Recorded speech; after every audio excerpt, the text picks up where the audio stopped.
نور باندې لعلکم تتقون د پاره د دې چې تاسو څه شئ پرهیزګار شئ. او بیا حضور صلی الله علیه وسلم ارشاد فرمایي ان لكل شیء زکاتا چې بشکا په هر یو سیس کې زکات دی، کالو کې زکات دی، فصل کې زکات دی، په نقدو کې زکات دی. وزکات الجسد او د بدن زکات سری الصوم دا روجه درونو روجه دا د جسم چې کوم دی دا د بدن زکات دی. دا څوک فرمایي؟ حضور پاک صلی الله علیه وسلم فرمایي. نورونو دا روجه مبارکه دا میاشت را روانه ده چې ما او تاسو د روجه فضایل نه ځان خبر کو، د روجه د مسائل نه ځان خبر کو. روجه به کوم خبرو باندې فاسدیږي، په کوم باندې مکروه کیږي، وای د دې نه ځان خبر کو. په کوم باندې کوم دی هغه فاسدیږي، ماتیږي، اسنه سار نه ماخام پورې بزان باندې نار نور تیر کو، ولګه وطن د بزان باندې تیر کو او هیڅ په لاس باندې رانی شي، هیڅ په لاس باندې رانی شي. ته شد تندې او لګي نه علاوه هیڅ په لاس باندې رانی شي. نو بای دا د روزه چې کوم دی دا فضایل زده کو، د دې علم زده کو. نورو الله جل جلاله ګوره په شریعت کې چې کوم دی نو هغه څومره یو حکم لوی شان والا حکم نو دومره الله جل جلاله په هغه کې د مینې اظهار فرمایي. نسو د مینې اظهار فرمایي. الله تعالی فرمایي یا ایها الذین آمنوا، اے د ایمان خواندانو، اے هغه کسانو آمنو چې ایمان راوړلې. دې کې ډېر لوی محبت او شفقت پروت دی، په دې کې ډېر لوی رحمت پروت دی، په دې کې ډېر لوی فلسفه پرته ده. علماء کرام فرمایي، مشران فرمایي وایي چې څنګه د انسان اولاد دی، بچی دی، او مثال په طور د زوی ابوبکر او عمر عثمان علی نوم دی، او आवाज وته وکي ابوبکر دی فراشه او عثمان علی دی فراشه. نو دام د بلار چې کوم دی هغه او چې داغه په ځای ورته وي بچی دی فراشه، نو په زوی باندې د بلار دا لفظ ډیر خوږ لګي، دا ډیر شفقت او محبت لفظ دی. بچی دی فراشه یو دا د نوم په ځای باندې بل مینه محبت یو لفظ واخلي، نو بچی پای باندې څومره خوشاليږي. نو دک شانتیرونو الله جل جلاله چې کوم دی هغه د مینې اظهار کوي. یا ایها الذین آمنو، ټول انسانان چې ما ته چا پیدا کړیو؟ الله پیدا کړی، او ما تاسو کې دا تمام مخلوقات الله جل جلاله پیدا کړي، او ټول نه یادي الله تعالی چې دا څومره مخلوق پیدا کړي ټول ته نه وي. یا ایها الذین، ای هغه کسانو آمنو چې چا ایمان راوړل دي، کې څومره لوی محبت پروت دی. هر چاته الله نه وي، هر چاته دعوت نه ورکوي، بلکې ایماندار وته هغه کسانو ته چې ایمان راوړل دي. سوی ورته کتب علیکم الصیام، تاسو باندې کوم دی هغه د روزه د میاشت د روزې چې کوم دی هغه پر شوی دی. او بیا الله تعالی چې کوم دی هغه رحمت او شفقت ته مخ کې وګوره. انسان دې کنه لار زوی ته وایي پلان کې کار وکړي، نو خامخا چې کوم دی هغه باندې بوج کیږي، دا به څوک کوي. نو دا کې مثال به د مسلمان په ذهن کې راځي دا یو میاشت په لږه تند څوک په ځان تېري او دا روزي به څوک نیسي. نو الله تعالی ذهن سازی کوي کما کتب علی الذین من قبلکم. دا روزه به پر یوازې په تاسو نه ده فرض کړې، دا روزه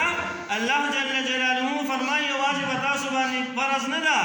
من قبلکم تاسو نه وړاندې چې څومره شریعتونه هغه امتونه تیر شوي دي په هغوی باندې روزه فرض وه، و طریقه به موجوده وه. زما استاد چې دا کوم روزه نیسو دا طریقه نه وه. شریعت په هر شریعت کې کوم دی روزه وه، خو داسې نه ورنو دا ما ته چې څنګه روزه نیسو هر شریعت کې کوم دی جدا جدا طریقه وه د روزې. بهر کې لکه بني اسرائیل یو قوم ته روزه څه وه چې تاسو د هغه په ورځ باندې هفتې په ورځ باندې څه ونیسئ میان مزدار دوی روزه وه. یې څومره آسان. بهر کې تاسو ته خبره دی پورې چې د مخکې څومره شریعتونه وو په هغې ټولو باندې روزه وه او طریقه جدا وه.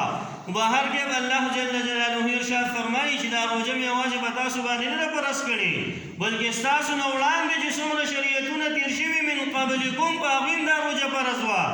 او دا روزه الله جل جلاله په تاسو باندې فرض کړې ولیده. مقصد یې څه دی؟ مقصد یې نو الله جل جلاله فرمایي لعلکم تتقون، چې تاسو پرهیزګاران شئ، تاسو نیکان شئ. تقوا چې کوم دی د روزې کې د روزې سره انسان کې تقوا راځي، شیطانان تړلی شوي شیطانان تړلی شوي او اسم چې انسان چې کوم دی هغه په عام روزه کې چې کوم دی ګناه ته اشتها کېږي خو چې روژه یي مثال په طور باندې په لار روان دي سر ښکته کې یاره روژه مې ده نور داسې د ګناه کار یاره روژه مې ده چې سرجګړی کنځلو ته چې کوم دی یاره زما روژه ده کینې تا ته به ما څه ویلي نو ډېرو خبرو نه ځانه نو تتقون اصل شی به کې تقوا ده پرهیزګاري ده اصل شی چې کوم دی هغه پرهیزګاري ده او بیا هم چې کوم دی الله جل جلاله بیا څومره د مینې چې کوم دی هغه اظهار کوي فمن كان منكم مريضا او على سفر بای چې کوم دی دا روژه خو په ایمان والا باندې فرض ده خو به دې ټول ایمان والا نه ده فرض چې څوک په تاسو کې مسافر دي په تاسو کې کوم کسان بیماران دي الله وی فعدة من ایام اخر رستو چې کوم دی دغه ټیم کې نشي نیولی رستو یې ونیسه رستو هم نشي نیولی فدیه یې ورکړه الله جل جلاله دومره چې کوم دی دا احسان معامله کړي دا خبره تاسو زده کړې وه چې دا اوسني بیماران نه ګورئ اوسني چې لوی غټ ډاکټر ته وایي بي بي اس ورته وایي نو بیا صحیح ده د دې ډاکټرانو په خوله باندې روژه مه ماتوئ دا چې د ځان د مفتي نه تپوس وکړي ځان پوهېږي به په دې مسایلو باندې دا ډاکټر په خوله به ګورې روژه نه ماتوي ورونو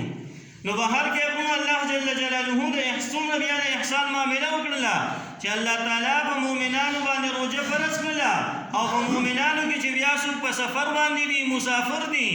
یا مثال په طور باندې بیماران دي روژه نشي نیولی څه بیماری دي دا هغې په وجه نه الله تعالی ورته څه وایي په دې وخت کې نشي نیولی فعدة من ایام اخر د بلې روژې پورې چې د کله هم نیولې شولې د بلې روژې پورې چې کوم دی یو کال دی یو نن ونیسه بله میاشت پس ونیسه بله 2 میاشتې پس ونیسه مثال په طور باندې هېڅ چې کوم دی په دې کې دغه نشته دی هر کله یو کاله پوره روان کاله پورې چې کله هم نیولې شوه ونیسه نو بهر کې ورونو الله جل جلاله دومره چې کوم دی هغه څه کړې ده د احسان معامله کړې ده د احسان معامله حضور صلی الله علیه وسلم ارشاد فرمایي د نفلي روژې باره کې چې یو انسان هغه نفلي روژه ونیسي فرضي خو ثواب ډېر زیات دی د نفلي روژې چې کوم دی باره کې حضور پاک صلی الله علیه وسلم ارشاد فرمایي یو انسان دی او هغه نفلي روژه ونیوله نفلي روژه یې ونیوله نو د دغې ورځې نه واله تر د کومې ورځې پورې د وفات د ورځې پورې د مخ د ځمکه ټوله د سونې نه چې کوم دی هغه ډکه شي د مخ د ځمکه ټوله چې کوم دی هغه د سونې نه ډکه شي او د دې څوک وایي چې هلکه دا سونه واخله او د روژې دا ثواب ورکوي دا پې کم دی دا ټوله ځمکه د سونې نه شي او ډکه شي خو دغه چې کوم دی د یو ورځ روژې نفلي روژو کې دومره چې کوم دی هغه ثواب دی فرضي به څومره ده فرضي باره کې چې کوم دی هغه څه نفل په فرضو باندې بدلېږي فرض چې کوم دی په اویاو فرضو باندې بدلېږي نو به یې کوم دی هغه روژه به 2 څیزونه دي ورونو په ورځ د قیامت پر دې انسان لپاره چې کوم دی د الله په دربار کې جګړه کوي ها یو څیز ګورې دا جایداد زما سره لپاره په ورځ د قیامت جګړه نه کوي دا عهدې چې کوم دی هغه جګړه نه کوي دا مال او دولت چې نن ما ورته د حرام او د حلال تمیز ختم دی د زکات او د خیرات تمیز ختم دی او دغه شان چې کوم دی هغه خپل حق او پردي حق تمیز ختم دی ورونو چې کوم دا په ورځ د قیامت د الله نه نشي خلاصولی سیاره 2 څیزونو نه هغه څه دي راځئ چې کوم دی شریعت نه تپوس وکړو حضور پاک صلی الله علیه وسلم ارشاد فرمایي وایي 2 څیزونه داسې دي چې په ورځ د قیامت پر دې انسان لپاره د الله په دربار کې جګړه کوي یوه روژه ده او یو قرآن پاک دی یوه روژه ده او یو چې کوم دی هغه قرآن پاک دی رونو دا روژه به چې کوم دی د الله په دربار کې د الله ته دغه کوي چې الله دې انسان چې کوم دی هغه زه نیولي ومه او دغه شان ګرمۍ موسم و تبو تېره شوي و تنګه پې تېره شوې ده خوراک تېره شوي و لږه پې تېره شوې ده خو زه چې کوم دی هغه نیم ماته کړې یا الله که دا زما د دې زه چې چا نیولې یم که دې په جهنم کې چې ما مو سره واچوي دغه شان د قرآن به م وایي چې یا الله د زه د ورځې د شپې په هر ټیم زما تلاوت کړی دی او یا الله که ته دې دوزخ ته بوځي ما مو سره بوځي نو بهر کې به الله تعالی خپل کلام خو دوزخ کې نه اچي او نه چې کوم دی روژه الله دوزخ کې اچي نو بهر کې چې کوم دی هغه دی ده جګړه د الله په دربار کې قبوله ده نو بهر کې ورونو دا دوه داسې اعمال دي یو روژه او دویم چې کوم دی هغه قرآن پاک چې رونو دا به چې کوم دی هغه څه کوي دا به چې کوم دی هغه د انسان لپاره د الله په دربار کې رونو چې کوم دی هغه جګړه کوي رونو چې کوم دی هغه د اوس نه چې کوم دی اعمال صالحه شروع کړو د اوس نه نیک اعمال شروع کړو پرون رونو په هغه ترجمه کې خبره راغله صراط مستقیم باندې چې صراط مستقیم باندې کوم کسان چې کوم دی هغه روان دي موږ روزانه وایو که نه اور موس کی که نفل کو او که سنت کو او که فرض کو او که تهجد کو او که واجب دی که څومره منځونه دي په ټولو منځونو کې د الله نه سوال نه کوو اهدنا الصراط المستقیم یا الله ما په نیغه لار باندې روان کړي دا هر سړی چې کوم دی دا سوال کوي د الله تعالی نه په موس کې زین کوم او تاسو هم کوئ په جمع کې زه یوازې کوم او په ځان لپاره سنتو کې ټولې بشري که الله تعالی کیایو بهر کې ابرونو چې کوم دی هغه په صراط مستقیم باندې وي څوک دي نورونو چې کوم دی هغه امام ابو داود رحمت الله علیه دا یو حدیث را نقل کړی دی هغه وی جبرائیل امین راغی او حضرت ابو امامه رضی الله تعالی عنہ فرمایي وی جبرائیل امین راغی او حضور پاک صلی الله علیه وسلم د ارشاد فرمایي چې الله رسوله کستا هر څومره چې کوم دی هغه عمري وګوره یو ورځ به چې کوم دی هغه مرګ دله راځي که هر څومره ته د الله نه سوال وکړي الله به هر څومره عمر درکړي خو به یې ګوره یو ورځ به د باندې څه راځي مرګ به د باندې راځي او دغه رنګه کې چې کوم دی هغه ته که د هر چا سره هر څومره محبت وکړي خو یو ورځ به ګوره جدایي راځي یو ورځ به جدایي راځي او وایي که په دنیا کې د هر څنګه زندګي تېرې وګوره یو ورځ به چې کوم دی د هغې بدله میلاوېږي که نیکه زندګي نیک اعمال صالحه باندې زندګي تېرې د هغې بدله به هم درته میلاوېږي او که په ګناهونو کې زندګي بدله تېرې د هغې بدله به هم درته میلاوېږي دا درې خبرې ورته وکړلې چې هر څومره عمر تېرې به وي که هر څومره عمر غواړې خو آخر به دله مرګ راځي ځکه الله قرآن کې کل من علیها فان دا ټولو هر څه به فنا کېږي مخلوق دی حضور علیه السلام مخلوق دی که نه دی او دویم نمبر باندې که ته هر څنګه زندګي تېرې خو ګوره بدله به یې ورکې او که د هر چا سره هر څومره محبت وکړي خو ګوره جدایي به راځي او بیا ورته جبرائیل امین ورونو هغه ارشاد فرمایي جبرائیل امین ورته ارشاد فرمایي چې بھائی عزت شرافت او امتیاز چې کوم دی الله تعالی راته په تهجدو کې ایښودی ټول امت ته ووایه چې الله تعالی عزت شرافت او امتیاز چې کوم دی هغه به څه کې ایښودی تهجد په مونځ کې ایښودی نو امام ابو داود رحمت الله علیه بیا د حدیث کې لاندې شرح کې لیکي چې کوم انسان هغه تهجد مونځ کوي د دې په دې پوهې شي چې زه په صراط مستقیم باندې صحیح روان یم بھائی چې د اوس نه د عزم او اراده وکړو تهجدو اسیم باسو اسیم هم باسو لکې ورځې بس پښمنې را روان دي مثال په طور باندې نو بھائی چې کوم دی هغې خو اسیم باسو هغې کې به هم کوو د اوس نه چې کوم دی خپل چې کوم دی هغه ترتیب ځان نه جوړ کړو الله تعالی د تهجد په مونځ ډېر زیات خوشحالېږي نو الله تعالی تهجد په مونځ ډېر زیات خوشحالېږي بھائی چې کوم دی هغه سره تهجد مونځ شروع کړو دا پنځه وخته مونځونه هم کوو د هغې سره تهجد مونځ او حضرت موسی اشعری رضی الله تعالی عنہ الله دې کمی به شمار کې راغی او د حضور پاک صلی الله علیه وسلم نه تپوس کړي اے د الله رسوله ماته یو بهترین نیک عمل راته وښیه چې ما الله په هغې باندې جنت ته بوځي هغه نیک عمل کوم او چې الله ما په هغې باندې جنت ته بوځي حضور صلی الله علیه وسلم ته وفرمایل روجي نیسه نفلي روجي نیسه لږې ورځې بس بیا راغی ای د الله رسوله ما ته څه داسې نیک عمل وښیه چې زه هغه کوم په هغې باندې الله ما جنت ته بوځي حضور صلی الله علیه وسلم ورته روڼ ارشاد وفرمایه روجي نیسه په درېیمه پیره چې کوم دی هغه بیا راغی او دغه تپوس د حضور پاک صلی الله علیه وسلم نو کې د الله رسوله څه نیک عمل راته وښیه چې زه هغه شروع کوم او الله تعالی به ما جنت ته بوځي بیا ورته حضور علیه السلام ارشاد فرمایو روجی نیسا او ارشاد ورته فرمایي چې د روجی امر ثواب په یو عمل کې نشته د روجی امر ثواب دا په یو عمل کې نشته روجی نیسا په دې باندې الله تعالی چې کوم دی هغه څه کوي هغه جنت ته بوځي نو امام ابو داود رحمه الله لیکلی دی چې د هغه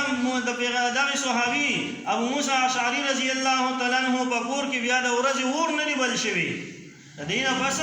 د هغه د مرګ پر د هغه په کور کې د ورځې نه مطلب یې څه دی چې مستقل به بیا روجي نیولې نو بھائی چې کوم دی د رمضان مبارک د میاشت را روانه ده د اوس نه چې کوم دی هغه خپله قبله ځان له برابر کړو پر خپلو اعمالو الله ته توبه طایب شو بھائی آخري حدیث بطور دعوت ورنخفه کېږو منه د حضور صلی الله علیه وسلم ارشاد دی حضور پاک صلی الله علیه وسلم فرمایي وی تاسو ماله د دوو څیزونو ضمانت راکړئ زه به د جنت ضمانت درکم پیغمبر علیه السلام فرمایي تاسو ماله د دوو څیزونو ضمانت راکړئ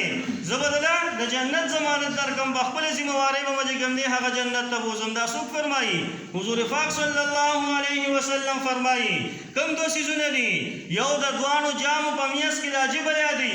د دواړو جامو په میس کې جبا او دغه شان د دواړو خانګو په میس کې چې کوم دی شرمګاه طرف ته اشاره ده چې جبا او شرمګاه د غلطه استعمال نشوله حضور پاک صلی الله علیه وسلم فرمایي زه به په خپل ذمہواری جنت ته بوزم نو بای چې کوم دی هغه مونږ روژه ونیسو اکثر غیبت رانه وشي سپور استغه رانه وشي ځان له روژه خراب وکړو نو بای چې کوم دی هغه د غیبت نه ځان وساتو سپور استغو نه ځان وساتو بای چې کوم دی روژه را روانه ده اعمال صالحو طرف ته متوجه شو الله تعالی باندې ځان وبخو آخري حدیثونو د حدیث آخري ټوکړه ده حدیث ډېر طویل حدیث دی حضور صلی الله علیه وسلم ارشاد مبارک مفهوم دی هغه انسان ډیر زیات بدبخت دی چې د روژې میاشت راشي او دی په الله باندې ځانونه بخي هغه انسان دا ډیر زیات بدبخت دی چې د روژې میاشت راشي او دی چې کوم دی په الله باندې ځانونه بخي نو وایي د روژې مبارکه میاشت را روانه ده الله تعالی دې ما او تاسو ته ټولو ته نیک اعمال توفیق را نصیب کړي واخر دعوانا الحمد لله رب العالمین